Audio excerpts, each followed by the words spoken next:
Hello. Dream class में आप सबका स्वागत है। मैं आज आप लोगों को उस टॉपिक के बारे में बताएंगे जहाँ पे बहुत सारे बच्चों को डाउट रहता है कि इस तरह के क्वेश्चन को कैसे हम सोल्व किए। सबसे पहले हमें एक क्वेश्चन है यहाँ पे दिख रहा है कि prove that root two is an irrational number. ठीक है, यानी ये इरेशनल नंबर वाला क्वेश्चन है जो आपके सीबीएसई बोर्ड से लेकर बिहार बोर्ड से लेकर बहुत सारे ऐसे क्वेश्चन हैं जो इरेशनल नंबर पे आधारित आते हैं। उसमें बच्चों को बहुत सारा दिक्कत होता है, कैसे इसको हम प्रूव करें, क्या स्टेटमेंट लिखें। तो चलिए हम इसके बारे में बताते हैं कैसे आपको लिखना है ईजी वे में। तो सबसे पहले हम क्या करेंगे, जो आपका दिया रहेगा उसको मान लेंगे कि let root two is a rational number, यानी इसको प्रूव करना है इरेशनल, लेकिन इसको हम सपोज करेंगे, एज्यूम करेंगे कि यह एक रेशनल नंबर है। ठीक है, इसके बाद अब क्या करेंगे कि चूंकि हम जानते हैं कि रेशनल नंबर क्या होता है, ए बाई बी के फॉर्म में होता है या पी बाई क्यू के फॉर्म में, आप चाहें तो पी और क्यू लिख सकते हैं यहाँ पे। ठीक है, तो इसको यहाँ पर लिखेंगे कि root two equal to A by B, यानी रूट टू आपका मैंने माना है कि रेशनल नंबर है, तो रेशनल नंबर को हम ए बाई बी के टर्म में लिख सकते हैं, जहाँ पर ए और बी, ठीक है, क्या है, इंटीजर है और बी आपका not equal to zero. And A और बी, ये जो आपका ए और बी मैंने माना है यहाँ पे, ये दोनों क्या है, को प्राइम नंबर है। को प्राइम नंबर का मतलब क्या होता है कि दोनों का एचसीएफ क्या होगा, वन होगा, यानी ये दोनों नंबर वन के अलावा किसी और नंबर से विभाजित नहीं होगा, यानी डिविजिबल नहीं होगा। होगा तो किससे, वन से होगा, यानी एचसीएफ क्या होना चाहिए, वन होना चाहिए। ठीक है, अब नाउ यहाँ पर रूट टू मैंने क्या माना है कि ये एक आपका रेशनल नंबर है। ठीक, तो रूट टू बराबर ए बाई बी, अब दोनों तरफ क्या करेंगे, स्क्वायर करेंगे।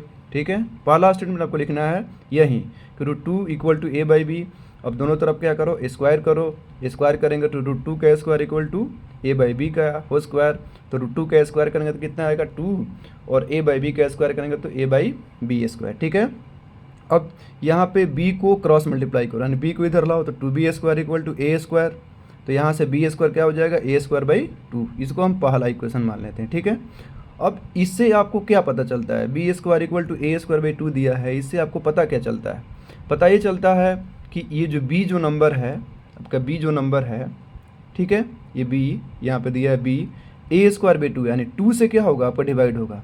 b जो नंबर है उसका जो वैल्यू आएगा वो क्या होगा, टू से डिवाइड होगा, यानी A square divided by two, यानी लिखा है ए स्क्वायर डिवाइड, यानी ए स्क्वायर का जो वैल्यू है वो क्या होगा, टू से डिवाइड होगा, यानी ए स्क्वायर का वैल्यू यहाँ पे ए का मान कुछ भी रखेंगे वो क्या होगा, टू से इजीली डिवाइड होगा, यानी A square divided by two then also A divided by two. ठीक है, यानी यदि किसी नंबर का स्क्वायर टू से डिवाइड होगा तो वो नंबर भी क्या होगा, टू से डिवाइड होगा। जैसे एक एग्जाम्पल ले लीजिए, चार क्या है आपका, चार, अगर कोई ए का वैल्यू चार ले लेते हैं तो चार आपका क्या होगा, चार का स्क्वायर करेंगे 16। ठीक है, तो 16 क्या होगा आपका, टू से डिवाइड है तो चार भी क्या होगा, टू से होगा। वैसे ही ए स्क्वायर यदि आपका डिवाइड है टू से, तब ए भी क्या होगा, डिवाइडेड हो टू से होगा। सेकेंड इसको मान लेते हैं। नाउ अगेन पुट करेंगे किसको, ए का, यानी जो नंबर डिवाइड हो रहा है टू से उसको मान लेते हैं टू के। टू के मानेंगे कुछ टू से डिवाइड हो रहा है ना, टू का मल्टीपल है ये, यानी ए बराबर क्या करेंगे, टू के।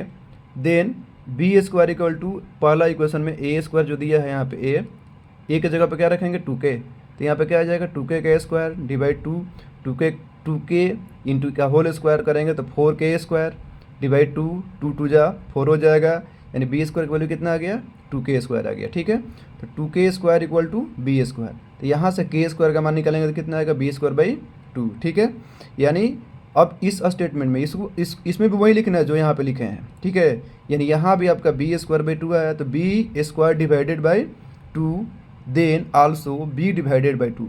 जैसे स्टेटमेंट पहला था कि A square divided by two then also A divided by two, वैसे ही होगा B square divided by two then also B divided by two, यानी बी स्क्वायर दो से यदि विभाजित है तो बी भी क्या होगा, दो से विभाजित होगा आल्सो। ठीक है, यानी यहाँ तक 1 2 3 आप लोग को समझ में आ गया।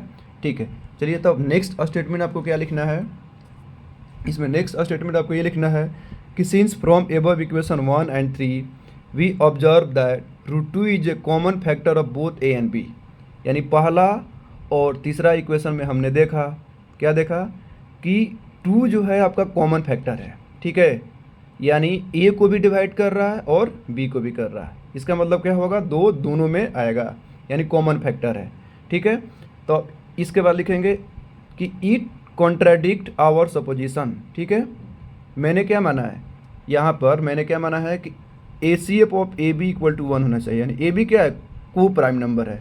लेकिन इसमें हम देख रहे हैं कि 2 तुम्हारा A में भी आ रहा है और 2 तुम्हारा आपका B में भी आ रहा है। ठीक है, तो अब यहाँ पर हम देखते हैं कि A and B are coprime number.